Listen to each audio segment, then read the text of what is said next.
आविष्कार हुआ, कई सारी super speciality hospitals, multi speciality faculties का आविष्कार हुआ। तो बीमारियां कम होनी चाहिए या बढ़नी चाहिए, क्या लगता है आपको? लेकिन पिक्चर उल्टा है। अगर आप देखेंगे तो जैसे जैसे दवाइयां बढ़ रही है, जैसे जैसे अस्पतालें बढ़ रही हैं, डॉक्टर्स बढ़ रहे हैं, बीमारियां भी बढ़ रही है। और उसके पीछे की कई सारी वजह है, जिसमें से कुछ वजह ऐसी है कि जो हमारे हाथ में है। अभी जैसे हवा में पोल्यूशन है, पानी में केमिकल है, खाने पीने की चीजें केमिकल युक्त है, जो हमारे हाथ में नहीं है। लेकिन ऐसी कई सारी बातें हैं जो हमारे हाथ में है, लेकिन हम उसका इस्तेमाल नहीं कर रहे हैं। अगर उन चीजों का अगर हम इस्तेमाल करें तो हम हमारी सेहत को अच्छी रख सकते हैं। और ऐसे तो हम बचपन से सुनते आ रहे हैं, आरोग्यम धन संपदा, हेल्थ इज वेल्थ। लेकिन वेल्थ का जतन हम लोग जितने अच्छी तरीके से करते हैं, अगर हम कहीं बाहर जाते हैं तो ताला लगा देते हैं, डोर सेफ्टी डोर को लॉक करते हैं, वॉचमैन को बताते हैं, कितने सारे सिक्योरिटी अलार्म वगैरह लगा देते हैं। अगर कोई कीमती दागिने वगैरह अगर हमारे पास में है तो वो गहने हम बैंक लॉकर में रखते हैं। और अगर हमारे पास में कोई वेल्थ है ज्यादा, अगर करेंसी ज्यादा है, तो हम कोशिश करते हैं कि उसको कैसे बढ़ावा मिले। फिर हम उसका एफडी करते हैं, म्यूचुअल फंड्स में रखते हैं, या शेयर्स लेते हैं, गोल्ड लेते हैं, रियल एस्टेट में इन्वेस्ट करते हैं। क्यों? ताकि उसमें बढ़ोतरी हो। लेकिन क्या वाकई में हम लोग हेल्थ को वेल्थ की तरह ट्रीट करते हैं क्या?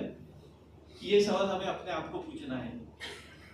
क्योंकि वेल्थ का हम लोग जितना जतन करते हैं उतना हेल्थ का जतन नहीं करते। जब तक गाड़ी बिगड़ती नहीं तब तक उसके गैरेज में नहीं लेके जाना, ये हेल्थ के मामले में। लेकिन टू व्हीलर फोर व्हीलर के मामले में ऐसा नहीं है। टू व्हीलर फोर व्हीलर हम लोग हर 3 महीने के बाद गैरेज में लेके जाते हैं, सर्विसिंग कराते हैं, ऑयल चेंज करते हैं, उसका क्लच ब्रेक गियर सब कुछ ठीक ठाक है कि नहीं, ये सब कुछ हम लोग करते हैं। लेकिन सेहत के मामले में हम लोग उतने केयर नहीं लेते हैं, उतनी उसकी सरोकार नहीं करते हैं, जब तक कि कुछ तकलीफ नहीं हो जाती।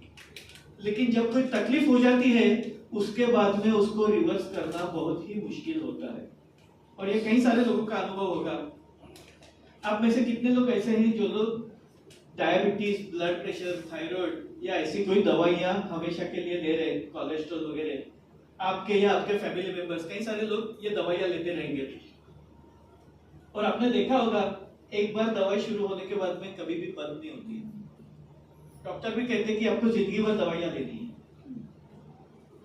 तो हम लोग वो दवाइयां ले लेते हैं, जिंदगी भर दवाइयां का इस्तेमाल करते हैं, लेकिन हम थोड़ा सा वक्त हमारे अपने लिए नहीं लेते, या हम लोग उतना सोचते नहीं है कि ये दवाइयां हमें बार बार हम ले रहे हैं, उसके साइड इफेक्ट्स क्या होंगे या उसका नतीजा क्या होगा, तो हमें ये कैसे कम करना चाहिए।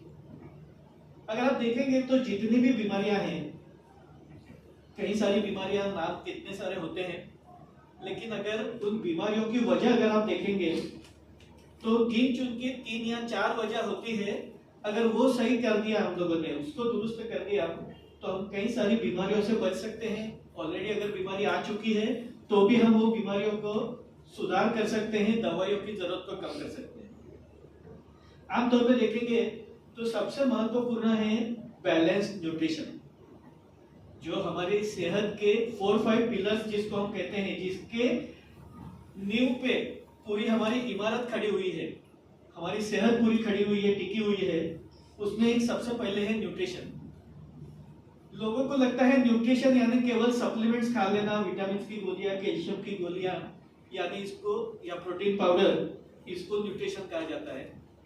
वास्तव में न्यूट्रिशन यानी आप जो आहार लेते हैं रोज की जिंदगी में, उसमें से ही आपको न्यूट्रिशन मिलता है। और इसके लिए नेचुरोपैथी और आयुर्वेदा में कहते हैं आहार ही आपका औषध है। लेकिन अभी लोग इतनी दवाइयां खाते हैं कि दवाइयां ही हमारा जीवन है ऐसा लगता है। कई सारे लोगों को, आरपी एक पेशेंट आए थे, वो सुबह में 10 गोली, शाम को 10 गोली, कोलेस्ट्रॉल बढ़ता है उसके लिए, विटामिन डी कम है उसके लिए, थायराइड है इसके लिए, बीपी है इसके लिए, यानी हर एक अलग अलग सिम्टम्स के लिए अलग अलग दवाइयां। अब ये सारी दवाइयां केमिकल बेस्ड हैं, तो उसका निकाल करने का काम किडनी को करना पड़ता है, तो किडनी को नुकसान होता है। उसका पाचन करने का काम लीवर को करना पड़ता है, तो लीवर के ऊपर भी एक्स्ट्रा लोड आता है। इन सबको ब्लड सर्कुलेशन पहुंचाने का काम हार्ट को करना पड़ता है, यानी हार्ट के लिए भी ये ओवर टाइम।